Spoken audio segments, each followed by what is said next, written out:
Selamat datang kembali di pembahasan kita. Kali ini kita mau mengupas sebuah studi kasus interaktif yang menarik nih dari Dr. Ricky Sababalat.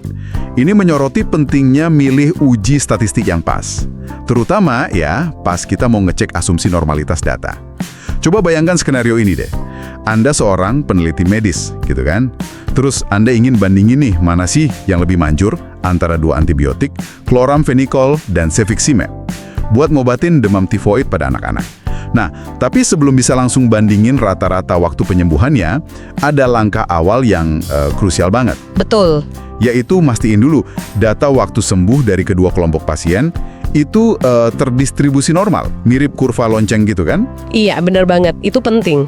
Nah, pertanyaan intinya dari studi kasus ini, dari beberapa pilihan uji statistik yang ada, ini ada uji Bartlett, Shapiro-Wilk, Anderson, Darling, Lilly-Force Method, sama Kolmogorov-Smirnov, uji mana yang sebenarnya bukan buat ngecek normalitas data tersebut.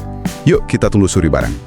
Oke, jadi memeriksa normalitas ini bukan cuma formalitas ya, penting banget karena banyak metode statistik yang sering kita pakai, misalnya uji T ya, buat bandingin dua rata-rata kayak di kasus antibiotik tadi. Iya, iya. Itu punya syarat mutlak, datanya mesti terdistribusi normal. Kalau asumsi ini dilanggar, wah kesimpulan yang kita tarik bisa jadi gimana ya, kurang pas gitu, keliru. Jadi kayak fondasinya gitu ya, kalau nggak kokoh bangunannya bisa goyah. Persis, ibaratnya gitu, fondasi analisis statistik kita. Oke deh, mari kita lihat pilihan-pilihan ujinya satu persatu. Ada beberapa nama yang kayaknya familiar nih buat yang sering main statistik. Betul-betul. Kita mulai dari yang memang dirancang khusus ya buat nguji normalitas. Ada Shapiro-Wilk. Ini sering dianggap paling oke lah, standar emas. Sangat baik apalagi kalau sampelnya nggak terlalu besar. Shapiro-Wilk ya, oke. Terus ada Anderson, Darling, sama Lilly-Force Method. Keduanya juga valid kok buat ngecek kecocokan data dengan distribusi normal. Nah, kalau Lilly-Force itu sebenarnya modifikasi dari Kolmogorov-Smirnov, biar lebih akurat kalau parameter populasinya, kayak rata-rata sama standar deviasi aslinya, kita nggak tahu pasti. Jadi diestimasi dari sampel aja. Oh gitu. Jadi Lilly-Force itu pengembangan Kolmogorov-Smirnov ya? Iya, bisa dibilang gitu. Nah, Kolmogorov-Smirnov sendiri itu metode klasik. Mungkin nggak sekuat yang lain ya dalam beberapa situasi, tapi tujuannya ya sama, nguji normalitas. Oke, jadi jelas ya. Shapiro-Wilk, Anderson-Darling, Lilly-Force, dan Kolmogorov-Smirnov itu semuanya memang alat buat ngecek apakah data kita bentuknya kayak lonceng atau enggak.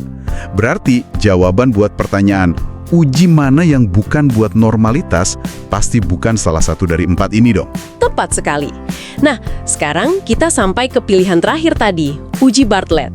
Nah, ini dia nih yang beda. Uji Bartlett itu fungsinya bukan buat melihat apakah data terdistribusi normal. Oh ya, terus buat apa dong? Fungsinya itu untuk menguji homogenitas varians. Homogenitas varians.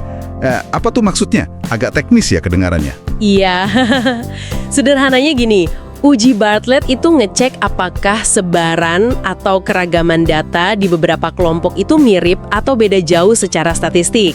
Balik ke contoh tadi, kan ada dua kelompok pasien ya, yang dapat chloramphenicol sama yang dapat cefixime. Nah, uji Bartlett ini ngelihat variasi waktu sembuh di kelompok chloramphenicol itu, mirip nggak sih sama variasi waktu sembuh di kelompok cefixime? Maksudnya rentang waktunya gitu. Apa ada yang sembuhnya cepat banget, ada yang lama banget di satu kelompok, sementara di kelompok lain lebih seragam gitu. Nah, itu dia. Apakah datanya sama-sama menyebar atau salah satu kelompok punya rentang waktu sembuh yang jauh lebih lebar dibanding kelompok lain? Itulah yang diuji sama Bartlett. Oke. Jadi fokusnya di kesamaan sebaran data antar kelompok ya, bukan dibentuk distribusinya kayak si lonceng tadi. Beda banget ya? Beda banget, makanya. Dia bukan uji normalitas. Dan yang lebih menarik lagi, ini agak ironis sih. Gimana tuh? Salah satu asumsi biar uji Bartlett itu bisa dipakai dengan valid, itu datanya justru harus terdistribusi normal di tiap kelompok yang mau dibandingin variansnya. Loh, jadi malah butuh data normal buat pakai uji Bartlett? Iya, makanya jelas banget kan uji Bartlett itu bukan alat buat ngecek normalitas itu sendiri.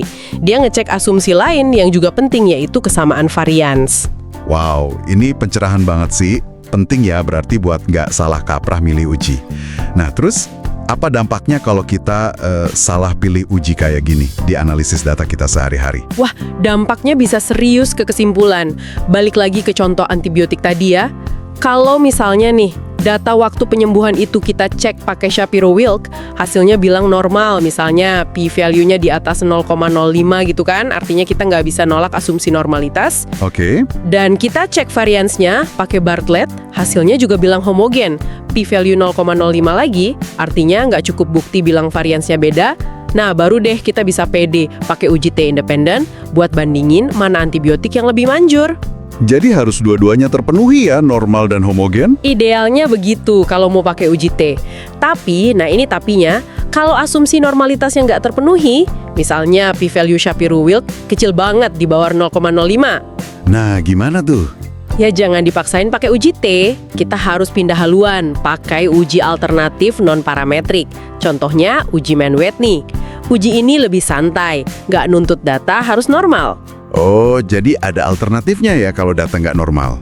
Ada, makanya memilih uji yang pas sama karakter data kita itu kunci, biar kesimpulan kita valid dan bisa dipegang.